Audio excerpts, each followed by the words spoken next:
Көкөрикөк, Удмурт халық ертегісі. Жирен түлкі жол бойымен жортып келе жатқанда алдынан қораз шықты. Қораз болғанда қандай қораз десеңші, құйрығы орақтай, айдары арадай, үстіндегі жейдесі сап-сары, қанатының астында тоқыма қоржыны бар. Түлкі қоразды көре сала: «Шіркін-ай, жеп қойсам ғой. Бірақ жолда адамдар бар, көріп қойсып бәлеге қаламын. Одан да үйге алып әкеліп, кедергісіз ас еткенім жөн-ау» деген оймен. «Сәлем, қораз», деді татты дауыспен. «Осы сенімен достасқым кеп жүргеніме талай уақыт болды. Менің атым Көзбөш, ұзын құйрық. А сенің есімің кім?» «Менің атым Көкөрикөк», деді қораз. «Қайда бара жатырсың, Көкөрикөк?» «Мен мына базарға бара жатырмын. Біраз бұршақ алуым керек. Базардан қайтарда маған кіріп шық», деп түлкі оны қонаққа шақырды. «Қарсы алуға дайынмын». «Жақсы, Көзбөш, келемін», деді қораз. Ал ішінен: «Сенімен дос болу өмірден озу», деп ойлады. «Жарайды ендеше, сені күтетін боламын», деді түлкі дәмеленіп. «Атың кім еді, достым? Ұмытып та үлгердім». «Кел жазып берейін», деді қораз. Жерде жатқан күйе бұтақты алып, түлкінің маңдайына «Аю» деп жазып қойды.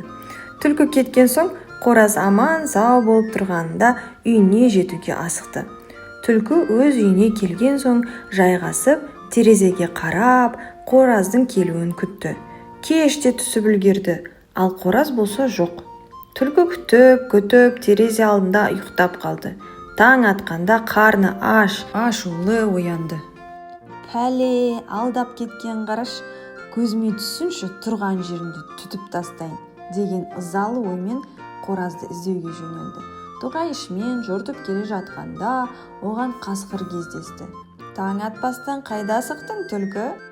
«Мен бір алдамшыны іздеп жүр едім. Есімін ұмытып қалдым. Маңдайыма қараш, жазулы тұр». Қасқыр қараса «Аю» деп жазылып тұр екен. «Оны қайтесің?» деп сұрады қасқыр. «Тұрған жерінде түтіп жеймін».